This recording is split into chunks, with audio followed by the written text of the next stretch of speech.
Қайырлы күн, құрметті достар. 2021 жылы жетістікке жететін адамдың күнделігі міне жарыққа шықты. Биыл 4-ші рет, астындағы 2017 жылдан бері деген жазу. Осылай ашылады. Одан кейін күнделіктің иесі, ат жөніңіз жазып қоюға болады, байланыс номеріңіз жоғалып кеткен жағдайда дегендей. Одан кейін фото қоятын орын былтыр 2020 жылғыны алған адамдар жақсы біледі.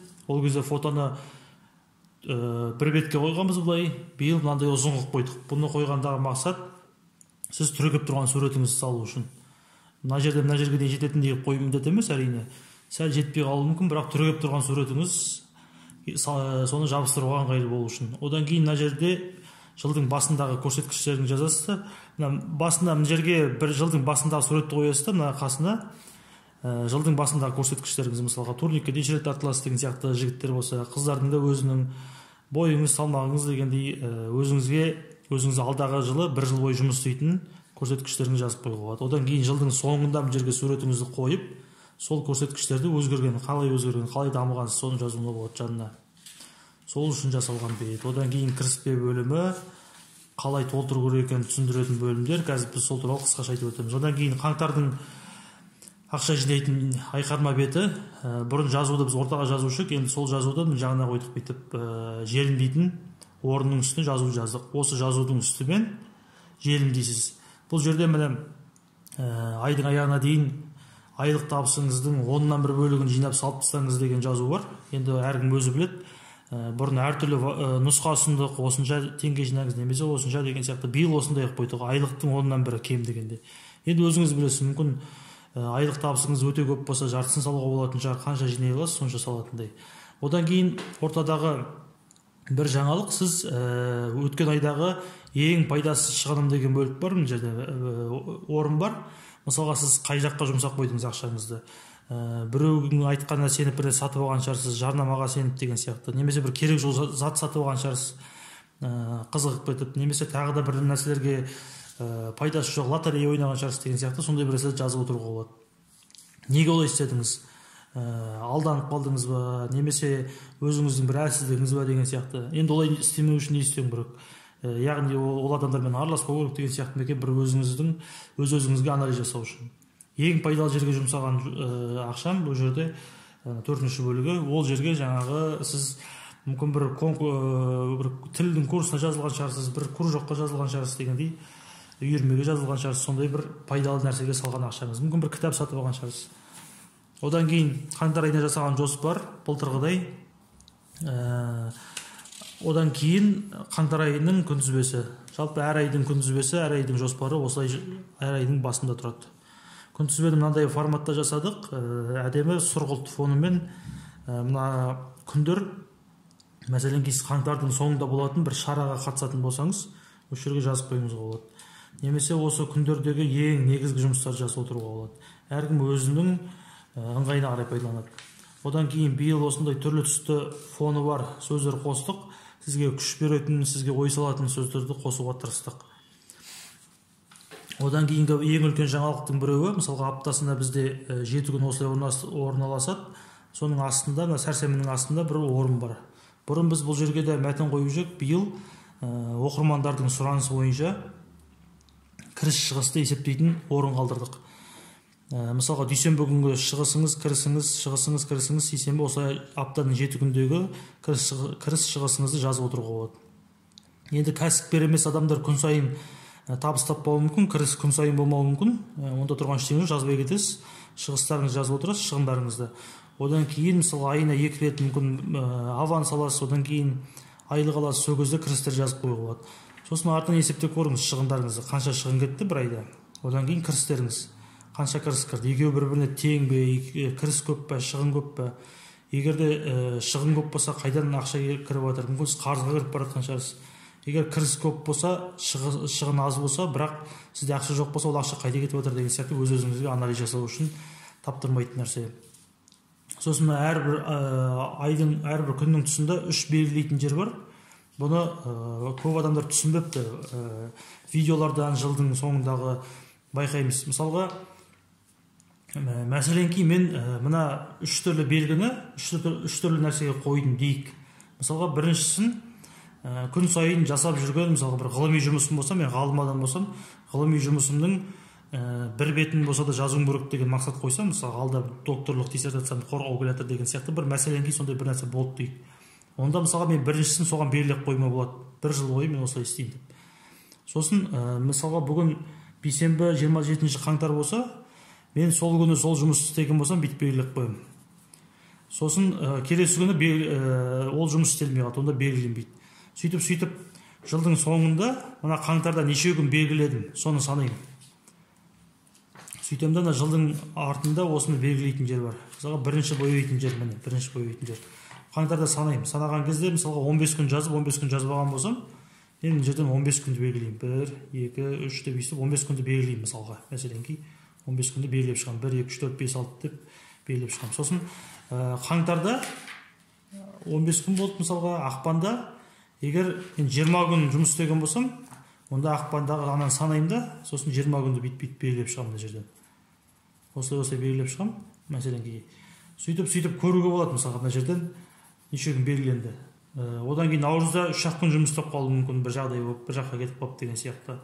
Онда осылай болады. Сөйтіп соңында бұл соңында қай айда қалай жұмыс істегеніңізді көру үшін керек нәрсе. Екінші бояйтын жерді басқа әдетке жасауға болады. Мысалы, кейбіреулер темекісін қоя алмай жүреді, темекі тартпаған күндерді белгілеуге болады, немесе тартқан күндерді белгілеуге болады. Өзіңіз алдын ала жоспарлап аласыз да, сол бойынша істейсіз. Осылай келе жатады, міне қаңтар айының қорытындысы болды. Қаңтар айының қорытындысына біз мынандай бір жол қостық, осы айдағы ең ерекше күн деген. Мысалы, қаңтар айында қандай бір ерекше күн болды, соны жазып қоясыз. Бір жағы естелік үшін, бір жағы мына айды жақсы көңіл күймен шығарып салып, келесі айға жақсы көңіл күймен көшу үшін. Енді жаңа мына жерде кіріс шығыс есептедіңіздер ғой. Содан кейін міне ақпан айының аяғына дейін ақша жинайтын жер, осы жерде өткен айдағы ең пайдасыз шығыным. Сіз мына жазып қойдыңыз, білесіз ғой қай жаққа қандай шығын кеткенін. Ең пайдасыз шығыным, неге олай істедім, енді олай істемеу үшін не істеуім керек деп өз-өзіңізге анализ жасайсыз да, одан кейін келесі ай ең пайдалы нәрсені жазасыз.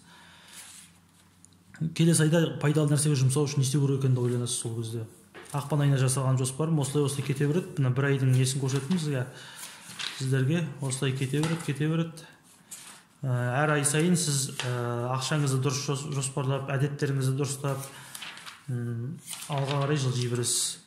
Мына жердегі мәтіндерді көрсетейін. Мына сәрсенбінің астында бұрын мәтін болады. Енді ол мәтіндер қазір ол жерге жаңа кіріс шығысты есептейтін жер болғаннан кейін мәтін қайда кетті деген сұрақ болуы мүмкін. Мәтін мынандай көлемді болып, мысалға мына жерде сәуір айы бейсенбіден басталып тұр. Мына жеріміз бос, осы жерде мәтін бар. Сіз осы жерде мәтін оқи аласыз. Егер мәтін бітпей қалса, одан кейін оның жалғасы қай бетте екені бәрі көрсетіліп тұрады. Сосын астында бет сандары көрсетілген.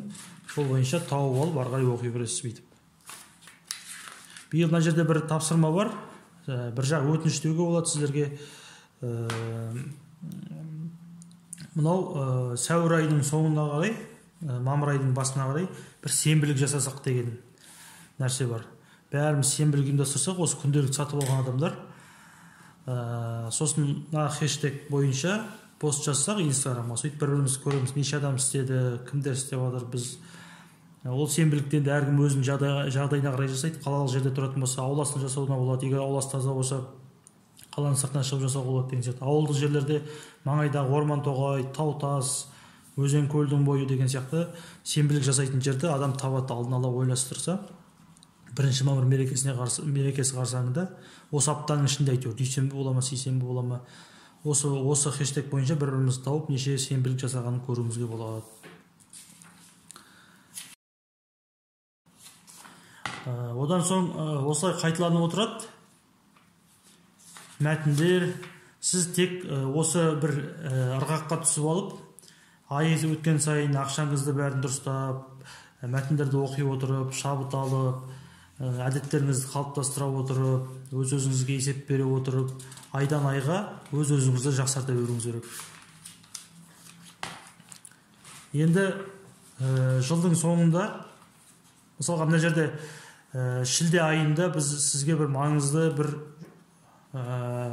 той болуы мүмкін жазылу уақытында, тағы да басқа нәрсе болуы мүмкін. Бір алдын ала жылдың басында жоспарлаған бір нәрсеңіз болса, бір шара болса, соны мысалы 16 шілдеде болатын бір жағдай болса, жазып қоюыңызға болады жылдың басында. немесе өз-өзіңізге мақсат қоюға болады. Осы 16 шілде күні мен жаңағындай 100 рет турникке тартыламын, немесе салмағым осынша болады деген сияқты жазып қойсаңыз, соған қарай жұмыс істеп кеп жақындаған кезде көресіз. Жылдың басында жоспарлауға қатысты. Ай сайын осылай ақша салып отырасыз. Сосын жылдың соңында барып ол жер жаңағы бір-біріне жабыстырған беттерді кесіп, қиып, бұрын пайдаланбаған адамдар болса тағы да түсіндіріп өтейін осы жерде. Мына екі парақтың ортасына ақшаңызды саласыз да, бір-біріне мынаны бүйтіп жабыстырып, шетімен бүйтіп желімдеп тастайсыз. Сосын жылдың соңында бүйтіп ақшаның түбіне қарай түсіресіз да, мына жерден былай қиясыз, мұқият ұқыптап, абайлап, сосын арасын ашып, мына ақшаны аласыз. Жылдың соңында әртүрлі сомада өзіңіздің жыл бойғы еңбегіңізге байланысты әртүрлі ақша жинап алуға болады. Егер де өте көп жинайтын болсаңыздар 20 мыңдықтан теңгеден, ал егер тіпті көп болып баратса доллармен жинауларыңызға болады. Күнделіктің арасы жабылмай қалмас үшін. Осылай келесіз, биыл тағы бір жаңалық, жыл қорытындысы деген бар жылдың соңында. Бұрын әр айдың қорытындысы болушы еді, бірақ жылдың қорытындысы болмаған. Биыл енді жылдың да қорытындысы бар. Сіз жыл соңында қорытынды жасап, өз-өзіңізге есеп беруге болады. Мына жерде жылды қорытындылау үшін сізге арналған сұрақтар бар. Осы сұрақтарға қысқаша жауап бере отырып, жылды қорытындылауыңызға болады. Ол жауапты мүмкін жазбай қоюыңызға да болатын шығар. Біреу көріп қойса деген оймен. Өйткені сұрақтар сіздің өз-өзіңізге қойған кезде әжептәуір ойланатындай сұрақтар. Мынау жаңағы 3 рет бояйтын жердің, 3 бояйтын жердің кестелері. Осыны бояп отырып, сіз өз-өзіңізге есеп бере аласыз.